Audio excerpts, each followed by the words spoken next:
Olá pessoal, hoje eu vou falar sobre o livro Emília no País da Gramática, que foi o livro que eu li para o meu trabalho de leitura livre. Ele conta sobre uma visita que a turma do sítio do Pica-Pau Amarelo faz para o País da Gramática, porque a dona Benta, a avó, queria ensinar para o Pedrinho gramática nas férias. E ele não queria, porque ele queria brincar. Aí o rinoceronte Quindim deu uma ideia da turma toda fazer um passeio para o País da Gramática. Vai. Esse livro foi escrito por José Bento Renato Monteiro Lobato, mais conhecido por todos como Monteiro Lobato, que ele foi um grande escritor, advogado, promotor, ativista e tradutor brasileiro. Ele nasceu dia 18 de abril de 1832, em Taubaté, em São Paulo, e faleceu dia 4 de julho de 1948, na cidade de São Paulo. A editora desse livro é a Ciranda Cultural. Essa edição tem 128 páginas. Foi publicada em 2019 em São Paulo. O ilustrador desse livro é o Fernando Silva, que também é conhecido por Fendi. Agora eu vou contar sobre a história do livro. Começa com a Dona Benta querendo ensinar gramática para o Pedrinho, só que como eles estão nas férias de verão, o Pedrinho ele não quer aprender, né? Ele sempre tá caçando, brincando, e ele quer brincar nas férias. Então a Dona Benta não consegue convencer ele a aprender, e a Emília vai conversar isso com o Quindim, que é um rinoceronte. E ele dá a ideia de visitar o País da Gramática, que é onde moram todas as palavras da língua, as letras, os verbos, tudo que está envolvido na língua portuguesa. Então, a Narizinho, o Pedrinho, a Emília, o Visconde de Sabugosa e o Quindim vão montados no rinoceronte, né? No caso, no Quindim, lá para o País da Gramática.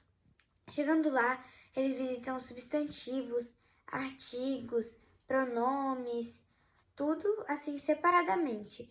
E eles também vão para um museu que tem uma cobra, uma visitação, que é a cobra com a maior palavra do mundo, que era antigamente. Hoje não é mais essa palavra. A maior palavra do mundo antigamente era a palavra anticonstitucionalissimamente. Então tinha uma serpente toda retorcida lá dentro de uma cerca, por causa que ela era muito grande e estava ali exposta para as pessoas verem. Elas também visitam o verbo ser, que é o rei de todos os verbos, faz as conjugações, as locuções verbais, tudo, modo, as flexões. E aí a Emília conversa com ele, acaba tornando amigo e faz ele um convite para ele ir também para o sítio. Depois eles visitam a dona Etimologia, que é quem cuida da língua portuguesa e põe tudo em ordem. Só que ela sempre tá cheia de pessoas que estudam a língua portuguesa em volta dela fazendo entrevistas. Aí eles precisavam, né? Os meninos eles queriam ir ali falar com a dona Etimologia. Só que tinha muita gente ali em volta dela. Então eles pediram pro rinoceronte fazer um barulhão e ele mugiu igual um boi, bem alto, e todas aquelas pessoas que estavam em volta da dona Etimologia saíram dali com um susto do barulho do rinoceronte. Então, eles conseguiram falar, só que a dona Etimologia ficou com muito medo do rinoceronte e acabou não deixando ele entrar. E ele também não passou pela porta. E aí eles começaram com ela, e ela contou tudo que ela tinha muita responsabilidade, né? Porque ela tinha que ter todo o domínio da língua, deixar tudo em ordem, senão saia tudo errado, ninguém conseguia expressar o que queria falar. Saindo dali, eles foram para casa da dona Sintaxe, que explicou para ele sobre as orações, onde vinha o verbo, o pronome, o artigo, o sujeito, e ensinou para eles tudo isso. Depois fez um teste e mandou eles saírem para brincar, deixou. Só que aí apareceu, eles foram lá numa casa dos ditongos. Só que o que aconteceu? Os ditongos eles estavam muito agitados assim, porque o ditongo Ão tinha sumido e o Visconde também estava desaparecido. E eles tinham recebido dois relatos que o Visconde tinha raptado um ditongo, e provavelmente era o Ão. A Emília deduziu que é porque, uma vez, o Visconde estava lendo seus livros de álgebra e a tia Anastácia, que é a empregada do sítio, gritou pro homem que estava passando: "Ah, não esqueça de trazer pães de sabão, meu pão de sabão."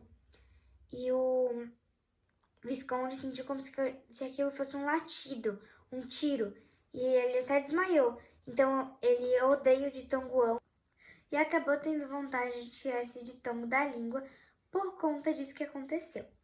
Depois, as crianças do Quindinho foram visitar a dona Ortografia, ainda sem achar o Visconde.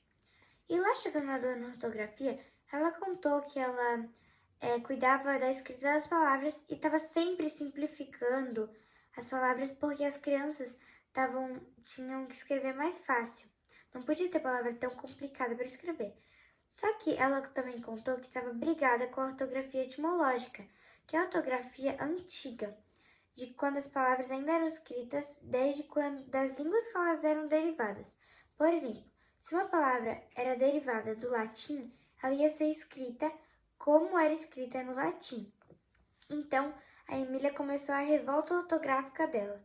Ela foi passeando lá pela casa da ortografia etimológica, onde tem as palavras antigas, e, pegou o sábado com 2 Bs e tirou um B da palavra. Depois pegou boca com 2 Cs, tirou um C. Física com PH, trocou por F e mudou um monte de palavra, até que todas a ortografia etimológica trocou de novo porque não gostou que já era assim. Depois eles voltaram para o sítio, quando acabaram passeando no País da Gramática, e o Visconde estava negando de pés juntos que não tinha raptado ditongo nenhum. Mas então a Emília recordou essa história do pão de sabão e o Visconde ele estava com a bochecha inchada, com dor de dente, e ele acabou cuspindo o ditongoão que ele tinha engolido porque não queria que ninguém visse, já que ele é muito pequeno. E assim acaba a história da Emília no País da Gramática. Agora que eu acabei de contar toda a história que o livro traz, né, para os leitores, eu vou falar um pouco da minha opinião sobre o livro e do que eu tirei do livro, da leitura.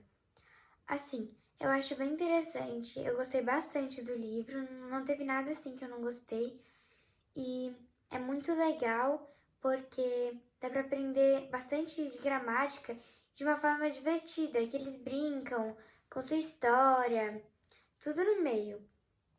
Então, eu acho bem interessante esse ponto do livro trazer a história da língua portuguesa,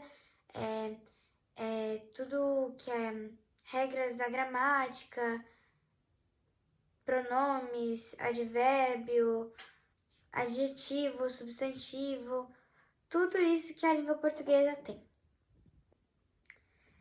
Esse livro eu indico bastante para quem gosta de ler também, Monteiro Lobato, diversão, assim.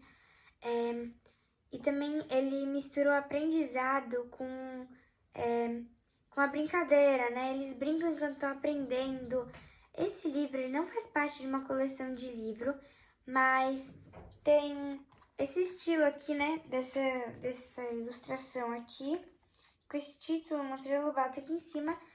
Tem vários livros, sucessos assim, no Monteiro Lobato, e eu tenho alguns. História de Tia Anastácia, Aritmética da Emília, Caçadas de Pedrinho e Memórias da Emília. Também tem um desenho, tem desenho animado quanto desenho com autores, né, ou pessoas, do Sítio do Pica-Pau Amarelo, que traz um monte de aventura que eles vivenciaram. Eu tô representando a personagem Emília, que é a personagem principal, a protagonista do livro. Meu vídeo se encerra por aqui. Muito obrigada!